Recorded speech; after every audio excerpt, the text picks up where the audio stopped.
గాజువాకలో హత్యకు గురైన మౌనిక మదర్ మనతో పాటు ఉన్నారు. అంతా మాట్లాడదాం. మౌనికకు సంబంధించి కూడా నిన్న ఇంట్లోంచి ఎలా వెళ్ళింది, మళ్ళీ ఈ రోజు ఉదయం ఈ వార్త తెలిసిన తర్వాత ఆవిడ తలడిల్లుతూ ఉన్నారు. ప్రస్తుతం మనతో పాటు మాట్లాడడానికి సిద్ధంగా ఉన్నారు.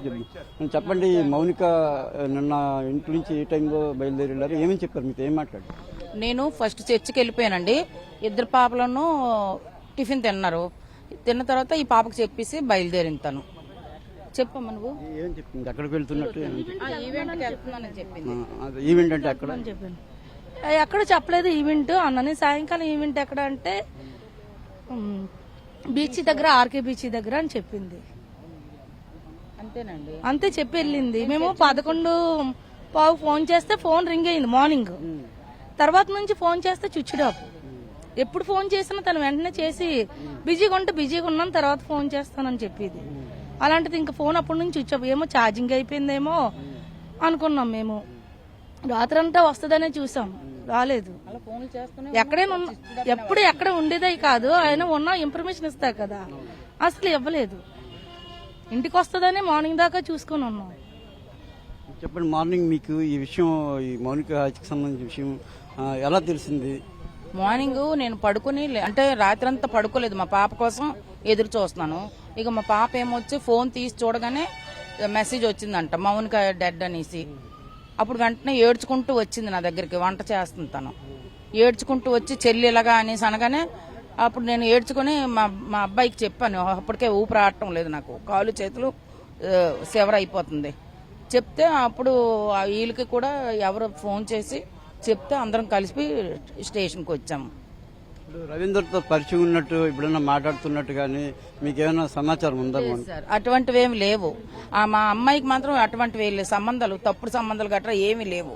ఇప్పుడు ఇలాగ జరిగిన తర్వాత దేంట్లో ఆన్లైన్ లోనో ఎక్కడో ఏదో పరిచయం, యాప్లో పరిచయం అని చెప్తున్నారు. మాకు తెలియదు అతని ఫోటో గాని అతని పేరు గాని, అసలు ఏమి మేము అటువంటి వినలేదు. ఇక్కడే ఇలాగ స్టేషన్ లోనే వింటున్నాం అన్నినో. అలా వినలేదు. మేము ఇంటికి తను బోల్ డబ్బులు తెచ్చుకుంటుంది, ఎందుకంటే బ్యాంక్ లో చేస్తుంది, ఆ డబ్బులు వస్తాయి. తర్వాత ఈ ఖాళీగా ఉండకుండా ఈవెంట్లకు వెళ్ళిపోద్ది. ఈవెంట్లు ఆ డబ్బులు ఈ డబ్బులు తను దాచుకుంటుంది. నాకు జీతం వస్తుంది, తినకి జీతం వస్తుంది. ఇంకొక అబ్బాయికి తన డబ్బులు తను తెచ్చుకో. మా ఆయన కూడా టీచరే, అతనికి డబ్బులు వస్తాయి. ఎవరి డబ్బులు వాళ్ళకి వస్తాయి కాబట్టి ఒకరికొకరు అడుక్కోము.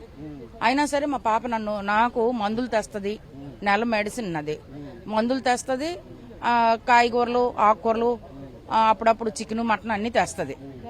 నిన్న కూడా చికెన్ తెచ్చి నేను చర్చికి వెళ్ళిపోయాను.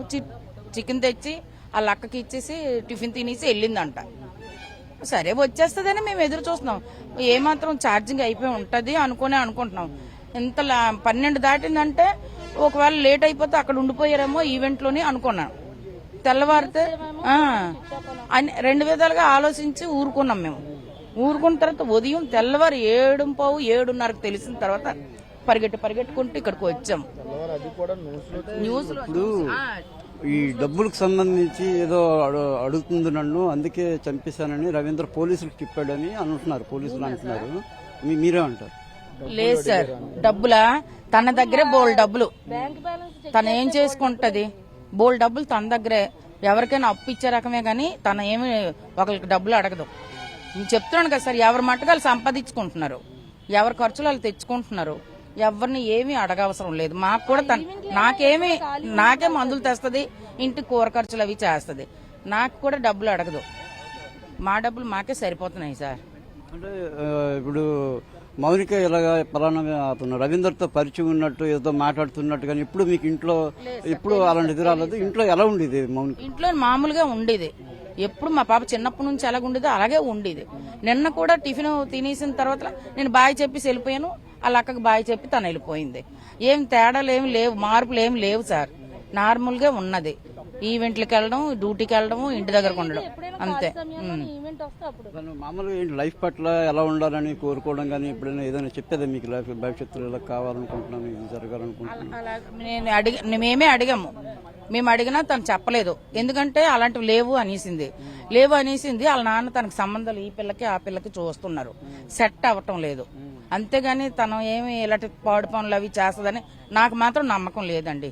ఎందుకంటే ఏదో ఒక విధంగా తెలిసిపోద్ది కదా. నేను తల్లిని కదా, ఏదో ఒక విధంగా ఈ పిల్ల చేసినా ఆ పిల్ల చేసినా నాకు తెలిసిపోద్ది. వీళ్ళిద్దరిలో అలాంటి మార్పులు ఏం లేవు, సంబంధాలు కుదరక ఏవో నానా రకాల మాటలు మాట్లాడుతున్నాడు. పాప ప్రాణాలు పోయాయి, అది తీరని నష్టం, చాలా విషాదం. మీకు ఎలాంటి న్యాయం చేయాలని కోరుకుంటున్నారు? అతనికి శిక్షించాలండి. మరొక ఆడపిల్లలకి ఎవరికి ఇలాగ అన్యాయం జరగకూడదు. అతనికి శిక్షించడమే మాకు కావాలండి. అంటే ఎలాంటి శిక్ష అతనికి జీవిత ఖైదు పెట్టియండి. ఎందుకంటే ఇది ఆడపిల్ల జీవితం. అతనికి తప్పు అనిపిస్తే పోలీస్ స్టేషన్ తెచ్చి అప్పచెప్పియాల, వీళ్ళే చూసుకుంటారు, వీళ్ళే న్యాయం చేస్తారు. అలాంటిది అతను చంపింది కాకుండా ముక్కలు చేయడానికి అర్హత ఎవరు ఇచ్చారు అతనికి? కన్నది మేము, పెంచింది మేము. అతనెవరు? అసలు ముఖం కూడా తెలీదు. ఇప్పుడు సారాలు చూపిస్తే ఇప్పుడు చూసాం అంతే. అది ఫోటోలో చూడడమే. నిజంగా ఎప్పుడు తను చెప్పను లేదు, మేము చూడను లేదు. తనకు మాత్రం బాగా శిక్షించండి.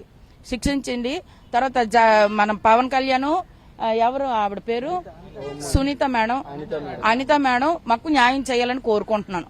పవన్ కళ్యాణ్ గారు మాత్రం మాకు న్యాయం చేస్తారని నేను నమ్ముతున్నాను. చంద్రబాబు నాయుడు కూడా అది ఏదైతే మౌనిక తల్లింపుతో చెప్తూ ఉన్నారు. ఇప్పుడు చాలా మేము కని పెద్ద చేసినటువంటి తమ అల్లారు ముద్దుగా పెంచుకున్న కుమార్తెను దారుణంగా కర్కశంగా హత్య చేయడం అనేది చాలా బాధిస్తుందని చెప్తున్నారు. దాంతోపాటు కూడా ఏదైతే నిందితుడు రవీందర్ని కఠినంగా శిక్షించాలి, కఠినంగా శిక్షించేలాగా ప్రభుత్వం చర్యలు చేపట్టాలి.